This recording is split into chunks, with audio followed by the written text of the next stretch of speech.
할렐루야. 하나님의 은혜가 우리 가운데 함께하기를 예수의 이름으로 축원합니다. 우리 함께 인사를 나누겠습니다. 반갑습니다. 사랑합니다. 축복합니다. 말씀대로 신앙대로 하나님의 약속대로 살아가다 보면 방황하게 되게 되어 있습니다. 왜냐하면 전혀 새로운 세상에 입문하게 되기 때문입니다. 사실 말씀이 없었다면, 하나님의 약속이 없었다면, 인도함이 없었다면 그동안 우리가 축적된 경험에 의해서 이 땅에서 나름 자신만의 처세술로 살아갈 수가 있는데, 하나님을 믿으면요, 말씀을 붙들면 갈 바를 알지 못하고 그분의 이끌림대로 나아가야 되기 때문에 방황할 수가 있어요. 전혀 새로운 세상에 들어가게 되는 겁니다. 그 순간부터 이방인 취급을 받게 돼요. 제가 예전에 미국에 잠깐 살았던 적이 있습니다. 한국에서 살았을 때는 웬만한 문제 다 해결할 수 있었어요. 근데 미국에 가니까 핸드폰 하나 개통하는데 혼자서 못해요. 처음으로 피자 가게에서 주문을 한 적이 있습니다. 저희 가족들에게 기다려, 아빠가 피자 시켜가지고 가지고 올게. 피자를 시켰는데 뭔가가 꼬였는지 누구의 잘못인지 모르겠지만 그 닭튀김이 나왔어요. 그럼 어떻게 해야 되죠? 이거 내가 주문한 거 아니다. 나는 피자 주문했다. 바꿔달라. 이래야 되는데 그냥 들고 왔어요. 어떻게 이거에 대해서 말을 못 하겠는 거예요. 바보가 된 느낌이에요. 우리가 예수를 믿으면요, 그동안 세상에서는 제대로 살아갔었는데 그 순간부터, 믿음의 영역에 발을 들어오는 순간부터 성도라는 이름이 지어지면서부터 세상에 바보가 된 것 같아요. 예전엔 내가 알아서 잘했었는데 이제는 내가 알지 못하는 세계에 들어오고 하나님의 인도하는 대로 나아가야 됩니다. 그때서부터 방황하기 시작합니다. 그리고 어려움이 닥치죠. 이 터널의 끝이 어딜까? 분명히 시작했으니까 조금만 더 가면 빛이 보이는 끝이 나오겠지. 바닥으로 내려갑니다. 이제 다 내려왔으니까 바닥을 치고 올라갈 일만 남았겠지. 웬걸요? 지하가 또 있어요. 언제 끝날지를 모르겠어요. 그러나요, 하나님의 우리를 부르시고 우리에게 약속을 주고 우리에게 믿음을 주고 우리에게 소망을 준 건 우리로 하여금 세상에서 방황하다가 헤매다가 이방인으로서 살아가다가 생을 마치는 것이 주님의 뜻 아닙니다. 우리의 방황이 주님께서 우리에게 주시는 계획의 전부가 아니에요. 그분이 우리를 부르신 건 이 땅에서 귀한 자녀로서 하나님의 일을 감당하고 저들에게 복의 근원으로 복을 나눠주고 우리가 또한 복된 삶을 살게 하기 위해서 우리를 부르신 겁니다. 부모가 자녀를 부를 땐 좋은 걸 주기 위함이지 어려움을 짊어지게 하기 위해서, 고생시키기 위해서 부른 거 아닙니다. 그럼 왜 고난이 필요하냐? 하나님의 것은요, 세상의 것으로서 받을 수가 없어요. 믿음의 영역으로 받아야 되기 때문에 하나님만 바라볼 수 있도록 훈련의 기간이 필요했던 겁니다. 그러나 그 훈련의 기간은 반드시 끝날 때가 있어요. 처음에 아브라함이 이 훈련의 기간을 어떻게 감당할지를 몰라서 계속 헤맸어요. 양식이 떨어지니까 애굽으로 가요. 조카도 잃어요. 아내를 2번이나 빼앗긴 적도 있어요. 서두르다가 약속의 아이가 아닌 이스마엘을 낳게 됩니다. 계속 아브라함이 헤매고 있었어요. 그러나 때가 참에 그가 이제 영적인 감각이 살아나서 무슨 일이든지 하나님과 연결시킬 수 있을 때 이제 그에게 아무리 복을 줘도 그 복을 자신만 움켜쥐지 아니하고 흘러보낼 수 있는, 믿음으로써 인정하며 나아갈 수 있는 수준이 되니까 하나님이 그를 복되게 하게 만드는 시간이 왔습니다. 오늘 본문이 그거예요. 아비멜렉 왕이 찾아와요. 그가 찾아와가지고 아브라함에게 이야기합니다. 우리 언약을 맺자. 혼자 온 것이 아니라 군대 장관까지 대동해가지고 마치 이 나라의 운명에 있어서 굉장히 중요한 사람을 맞이하는 것처럼 이 국가적인 공식 행사로 아브라함을 찾아오는 거예요. 그 옛날 니고데모가 밤중에 몰래 예수님을 찾아오는 이게 아니라 장관을 데리고 공식적으로 아브라함을 찾아와서 우리 언약을 맺자. 왜 그가 이 언약을 맺자고 했을까요? 아브라함이 가지고 있는 재산 때문에, 그가 가지고 있는 땅 때문에. 아니, 그 땅이 왕 거잖아요. 아비멜렉 거예요. 아브라함은 이방인이에요. 그냥 거기 점유했을 뿐이지 자기가 허락하지 않으면 쫓겨나는 거예요. 그가 가진 재산 때문에, 땅 때문이 아니에요. 그의 인격 때문에 자기가 살겠다고 2번이나 아내를 이렇게 팔았던 자잖아요. 그의 인격 때문도 아니에요. 그의 재산 때문도 아니에요. 그가 이룩해 놓은 어떤 업적 때문도 아니에요. 딱 하나, 22절. 그때 아비멜렉과 그 군대 장관 비골이 아브라함에게 말하여 이르되 네가 무슨 일을 하든지 하나님이 너와 함께 계시도다. 이것 때문에 온 거예요. 땅과 하나도 내가 부럽진 않은데 널 보니까 하나님이 너와 함께 하더라. 하나님이 함께 한다는 그 사실 때문에 지금 왕이 와서 언약을 맺자고 합니다. 우리가 믿음 생활하면서 나아가려고 할 때 힘들고 어려울 때가 있어요. 그리고 세상이 우리를 인정해 주지 않을 때가 있어요. 막 천덕꾸리 취급을 받고 이방인 취급을 받고, 그것은 우리가 가는 길이, 우리가 붙들고 있는 하나님의 약속이 잘못됐기 때문이 아닙니다. 우리가 하나님을 저들에게 제대로 보여주지 못했기 때문에 그래요. 우리와 함께하는 하나님, 우리가 어디에서 무슨 일을 하든지 우리와 함께하는 그 하나님을 세상이 보면은요, 세상이 우리에게 옵니다. 우리가 보니까 너는 하나님이 함께하는구나. 무슨 일을 해든 하나님께서 너를 통해서 역사하시는구나. 사실 아비멜렉은요, 자기의 정보기관을 동원해서 국정원을 동원해서요, 아브라함의 일거수일투족을 감시했어요. 어느 날 아브라함이 왔는데 그 집안에 굉장히 이쁜 여인이 있었어요. 그래서 자기가 취했는데 갑자기 하나님이 나타나서 자기를 혼냈습니다. 그리고 여기에서 이 심판의 어떠한 순간에서 살 수 있는 유일한 길은 아브라함의 처를 보내줄 뿐만 아니라 아브라함이 너를 위해서 기도해 줘야지 네가 살 수 있다. 그래서 정말 아브라함에게 기도를 요청했는데 그 순간 그 집안의 문제가 뭐였냐면 태의 열매가 다 닫혀 있었거든요. 근데 그 문제가 해결이 되는 거예요. 도대체 나에게 나타난 그 능력의 신은 누구이며, 그리고 저 사람이 누군데 저 사람의 기도에 그 신이 반응하여 역사할까? 야, 너희들 아브라함 잘 추적해봐. 그들을 살펴봐. 살펴보는데 보고가 들어오는데요, 아브라함이 하는 일마다 막 놀라운 역사들이 일어난다는 거예요. 그가 우물을 파면 막 물이 솟아오르고, 그가 어떤 행동을 하면 그 길이 잘 되고, 그 보고를 다 받은 다음에 아비멜렉이 결단을 합니다. 아브라함한테 가자. 2차 세계대전 때 독일 사람들이 왜 유대인들을 증오하고 그들을 600만 명이나 가스실에 보냈죠? 자기들이 가난하게 된 이유가 저 유대인 때문이라는 거예요. 보니까 유대인들은 잘 사는데, 부를 축적하는데 저것들이 가만히 들어와서 우리나라에서 모든 경제권을 다 쥐어짜고 돈을 움켜쥐기 때문에 우리가 가난하고 우리가 힘들다. 쟤들만 없으면 우리가 잘 살 수 있다.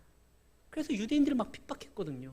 지금 아비멜렉이 이렇게 보니까 아브라함이 와서 하는 일마다 잘 돼요. 저놈이 부자로 잘 사는 건 우리 것을 빼앗기 때문에 그런 것이다. 저놈을 없애자. 이래야 되는데 이러지 않고 보니까 야, 쟤는 하나님이 함께 하는구나. 하나님이 역사하기 때문에 복을 받는구나. 우리 것을 가져갔기 때문에, 우리 것을 빼앗았기 때문에 부를 축적한 것이 아니라 우리 거를 가만히 놔둬도 하나님이 주신 축복으로 역사되니까 뭔가 달라지는구나. 그래가지고 가가지고 우리와 함께 언약을 맺자고 하는 겁니다. 이게 놀라운 거예요. 교회는요, 하나님을 만나는 곳이고 그와 함께하는 성도들의 모임입니다. 단순히 여기에서 예배 1시간 동안 머물렀다라는 것으로서 여러분들의 신앙을 나 종교생활 잘했다라고 스스로 만족하면 안 됩니다. 요셉은요, 약속이 있는 야곱의 집에서 17년 동안 머물렀어요. 주일날 하루 온 게 아니라. 근데 그 17년 동안 머물면서 하나님의 비전도 받지만 하나님과 동행하는, 하나님과 함께 했다라는 얘기가 기록되어 있지 않아요. 그는 거기에 머물렀지만, 말씀도 들었지만 생명의 위협을, 협박을 받습니다. 근데 그가요, 애굽으로 갔을 때는요, 노예였을 때는요, 죄수였을 때는요, 한결같이 빠지지 않고 등장하는 말이 그가 하나님과 함께함으로 형통한 것을 그의 주인 보디발이 본지라. 그가 항상 함께하는 하나님으로 인하여 형통하게 된 것을 간수가 본지라. 하나님과 함께함을 보여주니까 역사가 일어납니다. 나중에는 바로가요, 제발 우리나라 살려달라고 바로가 자기의 스승으로 삼아요. 내 가족만 건들지 말고 네 마음대로 해라. 그래서 반지 빼서, 이 도장이잖아요, 직인이거든요 그때 당시에. 그걸 주면서 네가 말하는 게 곧 법이다. 지금 아비멜렉이 그러고 있어요. 하나님의 함께함을 보는 겁니다. 우리는요, 하나님의 함께함을 드러내고 나타내야 되는 거예요. 왜 세상이 변하지 않습니까? 교회는요, 과거보다 훨씬 많은 것들을 가지고 있어요. 힘 있는 자들이 교회에 들어왔어요. 사회에서 지위 있는 자들도 교회에 들어왔어요. 국회에서 예수 믿는 국회의원들이 약 3분의 1이 됩니다. 힘도 있고 기업인들도 있고요, 명망 있는 분들도 있고요, 뭐 학식을 갖추고 많은 사람들에게 영향력을 끼치고 있는 각 문화마다, 위치마다 예수 믿는 사람들이 있어요. 근데 왜 세상이 안 변하죠? 과거의 초대교회는 많은 것들이 없었어요. 대부분 성도들이 노예였거나 여성분들이었습니다. 사회에 진출할 수가 없었던. 근데요, 그땐 세상이 바뀌었어요. 그들과 함께하는 하나님을 보였기 때문에 그렇습니다. 그들이 기도할 때 성령이 임했고, 그들이 말했을 때 하나님의 능력이 나타났어요. 그들이 어디를 가든지 사람들이 뭐라고 하죠? 믿지 않는 사람들은 잘 모르니까, 성령의 역사를 모르니까 그냥 예수쟁이라고 했어요. 그 예수쟁이들이 움직이는 곳마다 예수님의 역사가 나타난다는 것입니다. 그때 세상이 변했어요. 오늘날 세상이 변하게 만들기 위해서는 교회에서 예수를 믿는 우리가 하나님과 함께함을 보여야 됩니다. 야, 김대리, 내가 너를 보니까 하나님이 함께하는구나. 과장이 이런 고백을 해야 돼요. 이웃 사람들이 그런 고백을 해야 돼요. 어떻게 그럼 하나님과 함께합니까? 하나님은 말씀으로 역사하잖아요. 말씀을 지키는 것이, 말씀대로 살아가는 것이 하나님과 함께하는 거예요. 말씀대로 살아간다고 하나님의 역사가 저들이 보여질까? 보여진다니까요. 안에서 문제지, 말씀대로 살아가면, 야, 내가 너를 보니까 하나님이 살아계신 것 같다. 진짜 내가 너를 보니까 하나님이 움직이는 것 같다. 적어도 성도는 이런 얘기는 한두 번씩은 들어야 되는 겁니다. 우리를 통해서 하나님을 보여야 돼요. 그러므로 인하여 저들의 생각을 바꾸는 거예요. 그 사울 왕이 골리앗 보고 떨잖아요. 다 떨어버렸어요. 그때 다윗이 났습니다. 하나님이 나와 함께 하십니다. 사울 왕에게 먼저 말을 하잖아요. 곰에서도 사자에서도 나를 건지셨던 그 하나님이 오늘날 나와 함께 하십니다. 그리고 골리앗 앞에 나가서 네가 모욕하는 만군의 여호와의 이름으로 내가 간다. 전쟁은 누구의 손에 있다? 여호와의 손에 있다. 하나님의 손에 있다. 너는 칼과 단창으로 오지만 나는 그 하나님의 이름으로 너에게 간다. 보여줬잖아요. 정말 이 전쟁이 저 골리앗이 아니라 하나님 손에 있었구나. 전쟁이 끝나니까 방금까지 떨었었던, 두려웠던 그 천막에서 숨죽이면서 아무 소리 못했었던 그들이 갑자기 용사가 됩니다. 일어납니다. 우리가 하나님과 함께하면 그 누가 우리를 대적할 겁니까? 이스라엘에서 가장 악했었던 왕이 아합입니다. 아합은 아나무인이에요. 자기가 하고자 하는 거 다 했던 사람이에요. 근데 아합이 누구를 두려워했느냐? 엘리야를 두려워합니다. 엘리야가 뭐라고? 그냥 광야에서 외치는 사람이잖아요.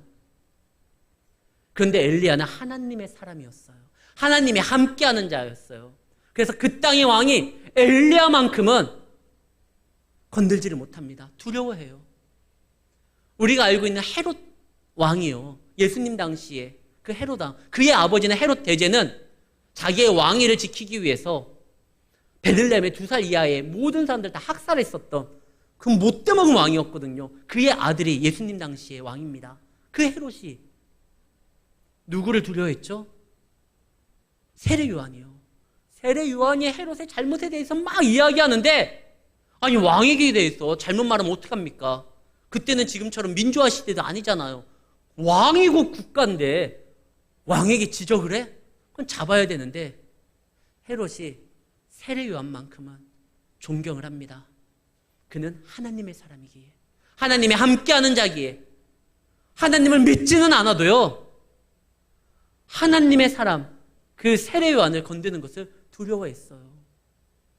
우리는 하나님의 사람입니다. 세상에 주님을 증거하고 나타내는 자들입니다. 그러면은 반드시 세상이 우리를 인정할 때가 와요. 아니, 인정하는 정도가 아니라 우리가 너를 보니까 하나님의 역사하는 걸 알겠다. 우리를 위해요 기도해달라. 우리와 언약을 맺자. 너를 통하여 나타난 그 은혜 우리도 좀 맛보자. 우리나라가 살려면 너의 기도가 필요하다. 성도들의 기도가 필요하다. 교회의 움직임이 필요하다. 교회여 일어나라. 기도해라. 이 말을요 세상 사람들이 교회에다 해야 되는 거예요. 그날은 반드시 와요. 우리가 제대로 말씀대로 반응하면은요. 실제로 경험했거든요.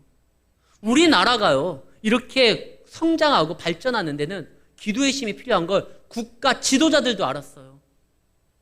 그래서 믿지 않았었던 그때 당시에 국가 지도자들도요 교회가 예배드릴 수 있도록, 교회가 찬양할 수 있도록 길을 열었거든요. 우리나라에서 가장 오랫동안 대통령을 하셨던 분 있잖아요.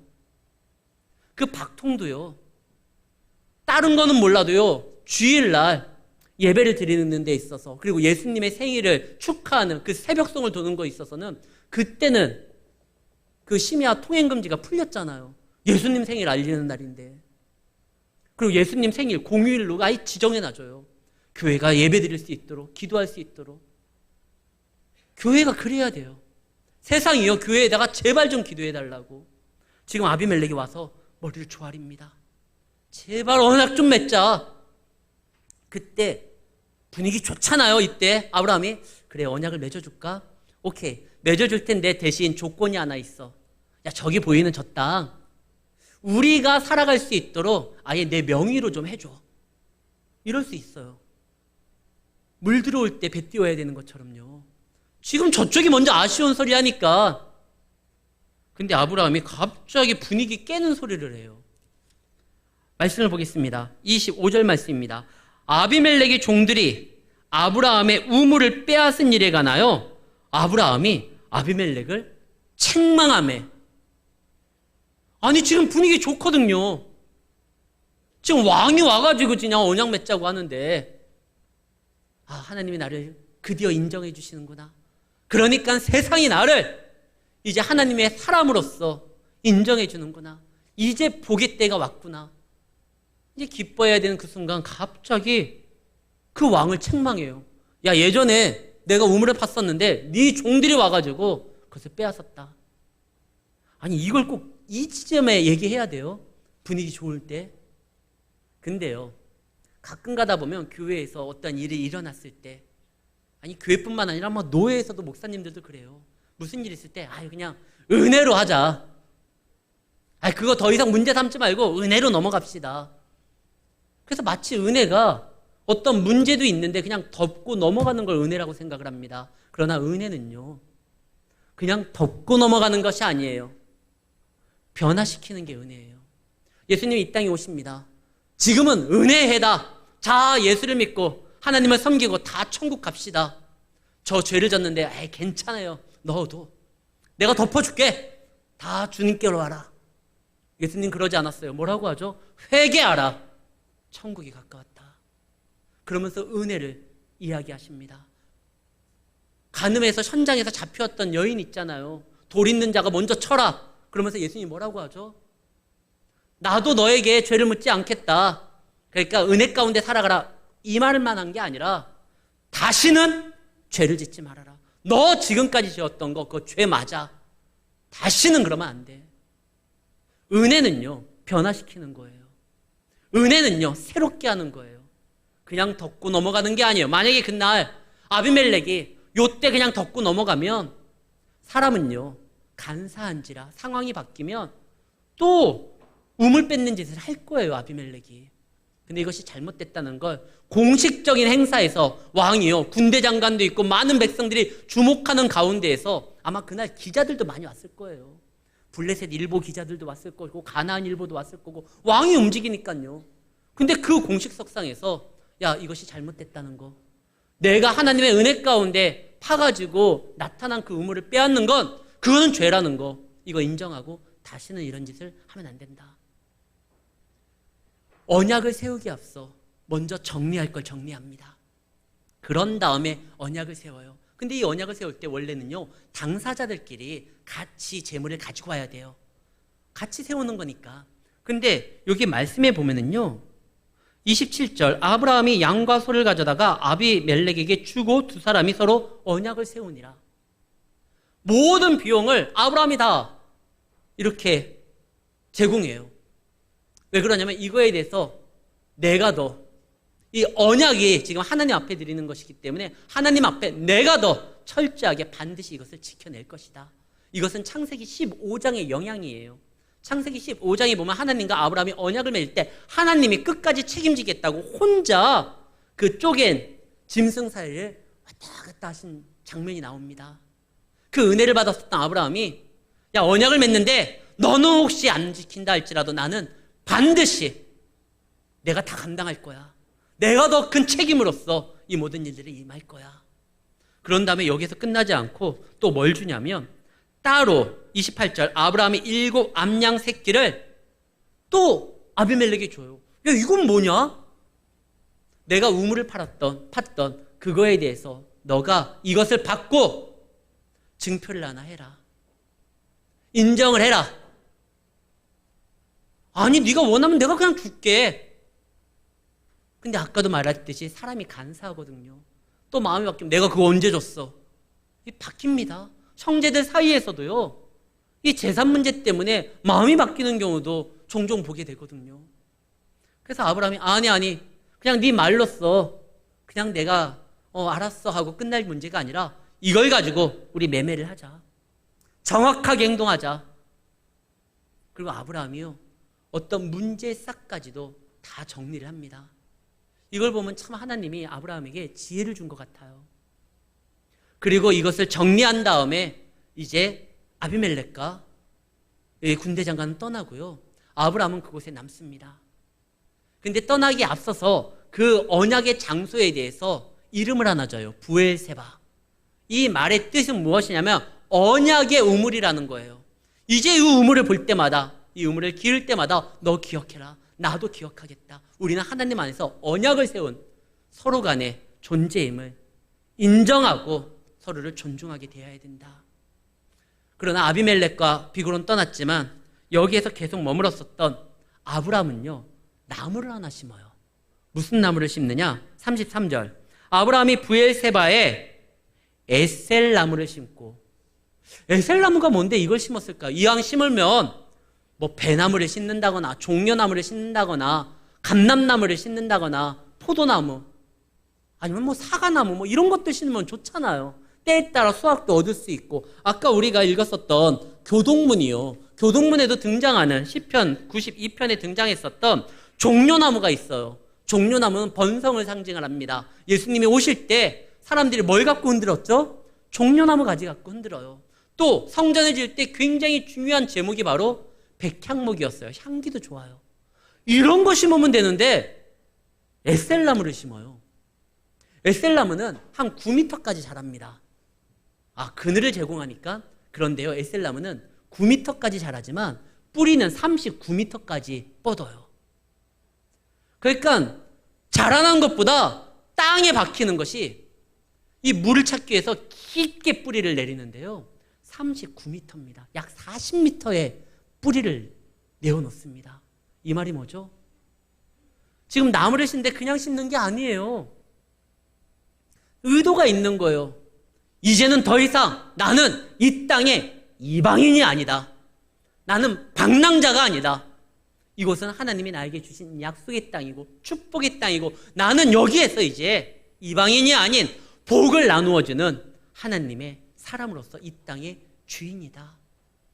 뽑혀지지 않을 것이다. 어디 가지 않을 것이다. 그래서 에셀나무를 심습니다. 그리고 에셀나무를 심는 거에서 그치지 않은 것이 아니라 아브라함은요, 그곳에서 바로 영원하신 하나님 여호와의 이름을 불렀으며, 33절이요, 에셀나무를 심고 영원하신 하나님의 이름을 불렀다는 건 공식적으로 예배를 드렸다는 거예요. 이제 아브라함은요, 복의 사람으로서 더 이상 이방인이 아니에요. 더 이상 세상에게 치이는 사람이 아니에요. 이제 그곳에서 복을 주는 사람입니다. 왕도 잘못했으면 지적을 할 수 있는 왕의 스승이 되는 사람입니다. 이제 그는요, 세상에서 꼭 필요한 존재고 자신이 거하는 그 땅을 축복의 땅으로 만드는 그런 위대한 인물이 되었습니다. 사랑하는 성도 여러분, 우리는 이 땅에서 떠날 생각만 하는 것이 아니라 이 땅을 하나님의 나라로 만들기 위하여 뿌리를 내려야 됩니다. 천국을 소망하면서 천국 시민권이 갖고 있지만 하나님의 허락한 우리의 생명을 하나님께서 허락하신 이 땅에서 우리를 살게 만들었다고 하면 우리는 이곳에서 주의 역할을 감당하면서 믿음으로써 많은 역할들을 행해야 되는 거예요. 그리고 예배를 드립니다. 축복의 사람으로서 나아갈 것을 다짐합니다. 여러분들이 어디에서 무엇을 하든지 에셀나무를 심기를 바랍니다. 개업을 했다, 취업을 했다, 직장에서 진급을 했다, 진학을 했다, 하나님의 허락으로 세워진 그곳에 에셀나무를 심고 하나님을 기억하며 그곳이 축복의 예배의 장소로 만들어야 됩니다. 그러할 때 그것이 그냥 나에게 얻어 걸린 자리가 아니라 하나님의 은혜의 장소가 될 수가 있는 것입니다. 그리고 그분이 함께 한다면 놀라운 변화와 역사가 일어납니다. 이 사실을 기억하시기를 바랍니다. 그리고 에셀나무를 바라보고 나와 함께 하시는 주님을 생각해야 되지, 거기에다가 정화조 띄워놓고 자기의 어떠한 소원을 비는 그런 행동하면 안 돼요. 예전에 다윗이 그랬거든요. 전쟁은 하나님께 속해 있다는 걸 보여주기 위해서 그날 전쟁의 승리의 전리품으로 골리앗의 칼을 가지고 와요. 그리고 에봇 뒤에 보자기에 쌓아놓습니다. 성전과 전혀 어울리지 않는 골리앗의 칼이 거기에 전시되어 있어요. 오는 사람마다 그 칼을 보고 맞아, 저 칼을 의지했던 골리앗보다 하나님의 말씀을 붙들고 나갔던 다윗의 믿음이 승리했지. 우리는 이곳에서 하나님을 기억하고 모든 것을 역사하시는 하나님 앞에 나아가야지. 지금 에셀나무는 아브라함의 훈장이 아니에요. 하나님을 기억하는 징표인 거죠. 여러분들이 교회에 왔으면 이곳은요, 내가 정말 피땀 흘려서 헌금 많이 해서 이 건물 세웠지, 그걸로써 만족하는 장소가 아니라 하나님을 알고 하나님을 만나고 하나님으로 인하여 계속적으로 내 삶을 성장시켜 나아가는 은혜의 장소로 기억하시고 또 그분을 이곳에서 만나야 됩니다. 그것이 성도의 승리 비결이에요. 여러분들 이곳에서 주님을 만나기 바라며, 그리고 여러분들에게 허락한 그 땅에서 세상이 인정하는 하나님과 함께하는 삶을 보여줘 진정한 축복의 통로로, 복의 근원으로 살아가는 성도님들이 되시기를 예수의 이름으로 축원합니다.